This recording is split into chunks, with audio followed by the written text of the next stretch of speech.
En este vídeo vamos a repasar algunos de los conceptos que hemos visto a lo largo de la unidad. El primero es repasar el concepto de balance de situación. Recuerda que el balance de situación viene de la palabra balanza y nos muestra a la izquierda el activo, es decir, los bienes y los derechos de cobro a favor de la empresa, y se dividen en la parte superior el activo no corriente, es decir, aquel que se presupone que va a permanecer en la empresa durante más de un año, y en la parte inferior el activo corriente, aquel que se va a convertir en dinero líquido en efectivo en menos de un año. No quiere decir que obligatoriamente este activo corriente tenga que irse de la empresa, pero sí lo tenemos disponible para su utilización en menos de ese tiempo.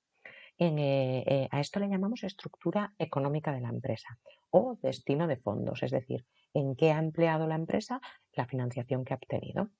En el otro lado, en el lado derecho, tenemos el patrimonio neto y el pasivo, que juntos conforman las fuentes de financiación, es decir, el origen del dinero que tiene la empresa.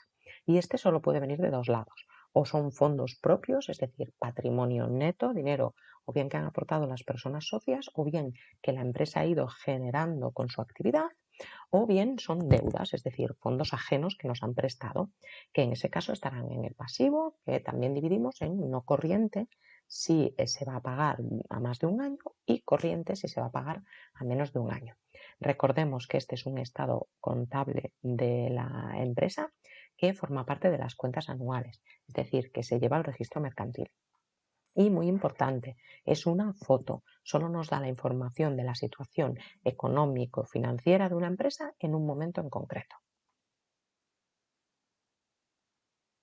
Ya hemos visto que dentro de estas cuentas anuales teníamos este balance de situación, que lo vemos aquí arriba, que está formado por los activos, que son bienes y derechos de cobro, pasivos, que son obligaciones de pago, y patrimonio neto, que son recursos propios generados por la empresa.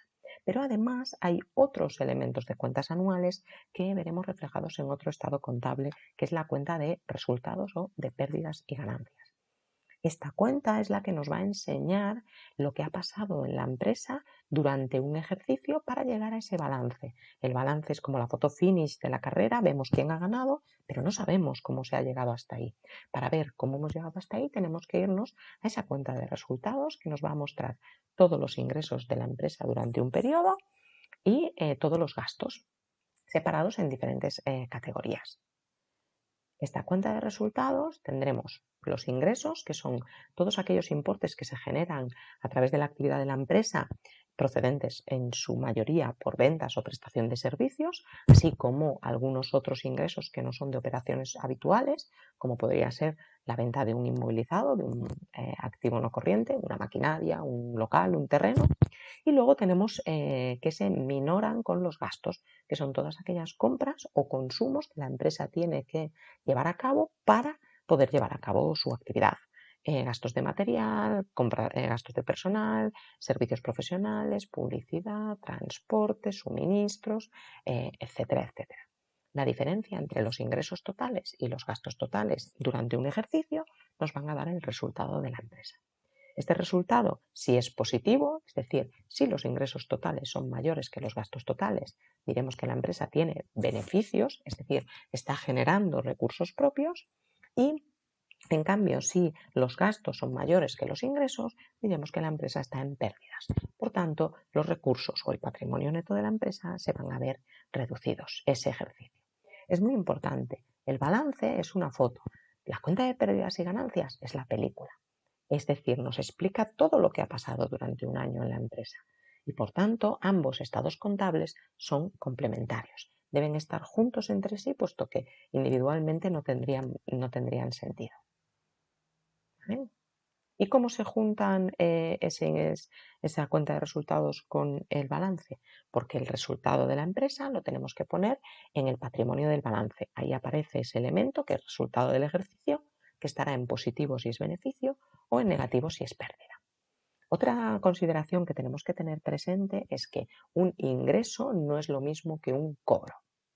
Cuando hablamos de ingresos, nos estamos refiriendo a la corriente real de bienes y servicios. Es decir, en el momento en el que yo presto un servicio, nace mi derecho a recibir una prestación por ese servicio que yo he realizado. En el momento en el que yo entrego un bien, nace ese derecho de recibir un dinero. Yo normalmente en ese momento emito una factura, pero todavía no he cobrado dinero. Yo puedo realizar una prestación, por ejemplo, para una empresa, hacerle una consultoría, le emito la factura hoy, pero la empresa no me paga hasta dentro de 30 o 40 días. Con lo cual, el momento del ingreso es en el momento en el que realmente se entrega el bien o se presta el servicio, y en cambio el momento del cobro es cuando hay la corriente monetaria, es decir, cuando entra el dinerito en la cuenta bancaria o en la de caja. Lo mismo nos pasa con el gasto y el pago. No es lo mismo. El gasto se produce cuando hacemos un consumo o una compra y conocemos el importe de esta misma. Normalmente también suele coincidir o lo asimilamos a cuando recibimos la factura, y en cambio el pago es cuando liquidamos ese gasto, es decir, cuando mandamos la transferencia o cuando se carga el recibo bancario en nuestro extracto bancario, etc. Es muy importante diferenciar uno de otro. Cuando hablamos de ingresos y gastos, hablamos de resultado de la empresa, hablamos de beneficio o pérdida, hablamos de que la actividad de la empresa, su negocio, funciona o no funciona. Una empresa puede tener unos beneficios muy elevados, pero en cambio no tener dinero en caja. Esto es porque los cobros y los pagos no están alineados, no hay una buena gestión de la tesorería. Este sería el resumen. Recordemos que ya hemos visto que el activo es igual a pasivo más neto patrimonial, es decir, el origen de fondos, el dinero que tenemos, es igual al dinero que hemos invertido, a nuestras inversiones o nuestros activos. Luego también tenemos que el resultado es igual a ingresos menos gastos. Aquí estamos hablando de la gestión económica de la empresa, de la cuenta de pérdidas y ganancias, y en cambio cuando hablamos de cobros menos pagos estamos hablando de la gestión de tesorería, del estado de flujos de efectivo o cash flow. Y aquí quiero hacer un apunte muy importante de cómo me lo explicaron a mí en su día en la carrera. Y a mí me decían, tú imagínate que vas en un coche y vas a hacer un viaje y de repente el coche se para y dices, ostras, no sabes qué ha pasado. ¿Tú qué prefieres? ¿Que se te haya roto el motor o que te hayas quedado sin gasolina? Todo el mundo decíamos, no, prefiero quedarme sin gasolina, tiene una solución más fácil. Bien, la gasolina de la empresa es la tesorería, el cash flow, la liquidez, el dinero que tiene metido en caja. En cambio, el resultado, el beneficio de la empresa, la gestión económica, es el motor de ese coche. Para hacer el viaje, para llegar a mi destino, necesito las dos cosas. Necesito un motor que funcione y necesito una gasolina que me pueda llevar ahí. Pero si tengo que tener algún problema en mi viaje, en mi empresa, prefiero que sea un problema de liquidez, de gestión de tesorería, que un problema de gestión económica o de gestión de modelo de negocio. Si tengo un problema de liquidez, yo puedo hablar con los bancos, puedo renegociar financiaciones, puedo hablar con mis proveedores para pagarles más tarde, con mis clientes para pagar antes, puedo hacer muchas cosas. Pero si mi negocio no chuta, no funciona, no genera recursos, no tengo unos resultados positivos a lo largo del tiempo, se van a comer todos mis recursos, los recursos de mi empresa, y esa empresa está condenada a fracasar. Por eso es tan importante diferenciar estos conceptos y dar a cada uno su valor. Espero que os haya resultado interesante la unidad y el vídeo.